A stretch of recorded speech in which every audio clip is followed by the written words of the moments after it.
1,5 milliard de dollars américains, c'est le déficit commercial que l'Algérie a enregistré au premier trimestre de l'année 2020 contre 1,19 milliard à la même période en 2019.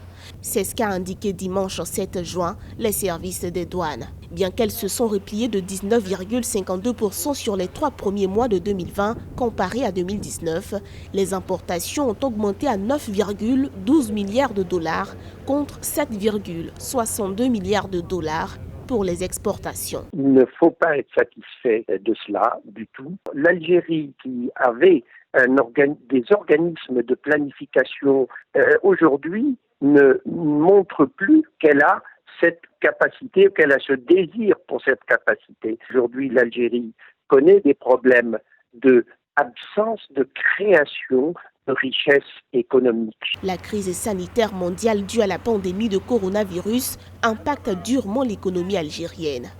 Crise combinée à l'instabilité du marché mondial d'hydrocarbures ayant entraîné une chute de 25,78% des ventes d'hydrocarbures, ventes qui ont représenté 92,4% du volume global des exportations du pays au cours du premier trimestre 2020. Elle a trop longtemps dépendu du pétrole, du gaz et de leurs exportations. Et nous voyons que quand l'OPEP s'enrhume, eh bien, c'est l'Algérie qui tousse. Sur les 3 premiers mois de l'année 2020, les expéditions de produits de l'Algérie vers le reste du monde ont dégringolé de 24,89% par rapport à la même période de l'année 2019. Le pays avait pourtant déjà clôturé l'année 2019 avec un déficit commercial en hausse de plus de 2 milliards de dollars par rapport à 2018.